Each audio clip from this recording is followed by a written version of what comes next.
Hello, আসসালামু আলাইকুম। আমি তৃষ্ণা সিএসসির পক্ষ থেকে সবাইকে জানাই আন্তরিক শুভেচ্ছা এবং ভালোবাসা। আজকে কিন্তু আমাদের খুব কাছের ছোট বোন সে চলে আসছে বিসিমটাইল ইউনিভার্সিটিতে, কারণ তার আজকে অরিয়েন্টেশন প্রোগ্রাম। জুলাই থেকে তার ক্লাস শুরু হবে এবং তার ক্লাস জুলাই 7 তারিখ থেকে। 7 জুলাই থেকে আমাদের ক্লাস স্টার্ট হবে। ওকে ওকে, খুব ভালো। তো তোমার সাবজেক্ট কি ছিল? আমার subject digital marketing bachelor programme.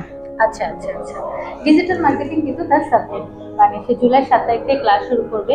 তো তার যে প্রসিডিউরটা সেটা কিন্তু একটু অন্যরকম, কারণ আমি তোমাদের সবাইকে বলেছি এখন কিন্তু তোমরা দুবাই থেকে সরাসরি অ্যাপ্লাই করতে পারবে।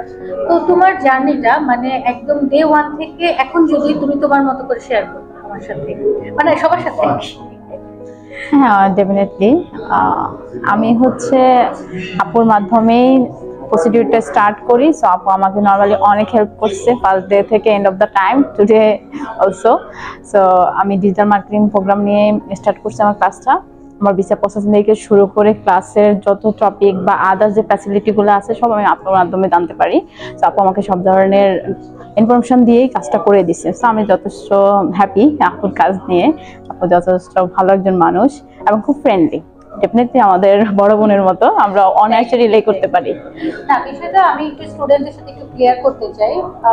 ওনার হাজবেন্ড কিন্তু দুবাইতে থাকে। হ্যাঁ, তো উনি সর্বপ্রথম ইউনিভার্সিটিতে আসছে, আসার পর আমার সাথে যোগাযোগ করেছে এবং ওনার যে পুরো প্রসিডিওরটা ফাইলটা কিন্তু আমি দুবাই থেকে অ্যাপ্লাই করেছি। হ্যাঁ, এবং অ্যাপ্লাই করার পর তো একদিনের ভিতরে অফার লেটার আসছে না, 2 দিন, একদিনের ভিতরে কিন্তু অফার লেটার চলে আসে ইউনিভার্সিটি থেকে এবং সবকিছু প্রসিডিওর করা হয়েছে কিন্তু দুবাই থেকে। এবং সকল স্টুডেন্টকে আমি বলতে চাই দুবাই থেকে কিন্তু সরাসরি তোমরা কোনো মাধ্যম ছাড়া ইউনিভার্সিটির মাধ্যমে কিন্তু অ্যাপ্লাই করতে পারো। সব ধরনের ফ্যাসিলিটি তোমরা পাচ্ছ। তো আমি মনে করি যে সামনে ইনটেকের জন্য অক্টোবর নভেম্বর ইনটেকের জন্য কিন্তু 50% স্কলারশিপ আছে এখনো। তোমরা চাইলে অ্যাপ্লাই করতে পারো এবং অ্যাপ্লাই করার সাথে সাথে 50% স্কলারশিপ পেয়ে যাবা এবং কোনো প্রকার আইএলটিএস এবং ব্যাংক ফান্ড লাগবে না। তো আমি একটা কথা বলতে চাই ওর জন্য, মানে ও খুবই চমৎকার একজন মেয়ে এবং খুবই মেধাবী। ধীরে ধীরে তোমরা আরো জানবা এবং খুবই ভালো, এবং ওনার হাজবেন্ডও খুবই ভালো। আমি এটা বলবো খুবই আন্তরিক। মানে ভাইয়ার সাথে আমি যখন কথা বলছি তখন আমার যেটা ফিল হয়েছে যে হাজবেন্ড এরকমই হওয়া উচিত, খুবই আন্তরিক, খুবই সাপোর্টিভ।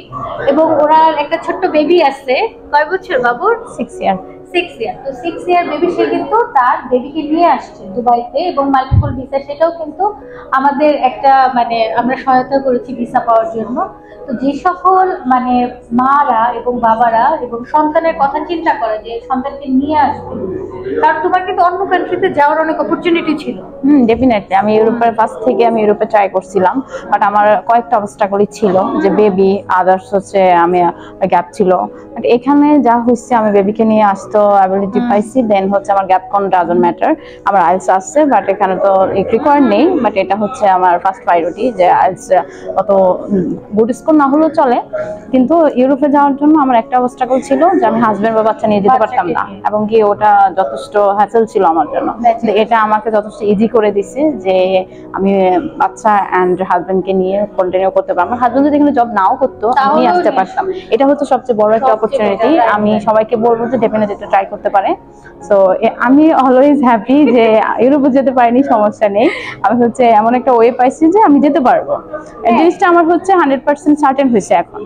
সো ওইটাই আর কি। সো সবাই নির্দ্বিধায় আসতে পারে, যে যদি কারো এভাবে কোনো পাথ হয়ে ধরে যেতে হয় যে দুবাই এটা ফার্স্ট দিতে পারে সবাই। তো ও যে বিষয়টা ক্লিয়ার করতে চেয়েছে স্টুডেন্টের কাছে সেটা হচ্ছে কিন্তু দেখো ব্যাচেলার্সে কিন্তু অন্য কান্ট্রিতে হাজবেন্ড বেবি এটা নিয়ে যাওয়া সম্ভব না, কিন্তু দুবাইতে ব্যাচেলার্স প্রোগ্রামের জন্য একটা স্টুডেন্ট চাইলে কিন্তু হাজবেন্ড অথবা ওয়াইফ বা বেবি তাদেরকে নিয়ে আসতে পারে। তো কোনো কিছু আসলে অবস্টিকল থাকছে না, এবং এই যে না থাকার ব্যাপার, এই যে পথ চলা সহজ, আমার মনে হয় দুবাই হচ্ছে সবার জন্য, পড়াশোনার জন্য আর কি। তো সবাইকে অনেক বেশি শুভকামনা আমার এত সময় ধরে আমার কথা শোনার জন্য। আল্লাহ হাফেজ, ভালো থাকবা এবং ওর জন্য অনেক দোয়া করবা, জানি ও খুব ভালো করতে পারে জীবনে। আল্লাহ হাফেজ, বাই।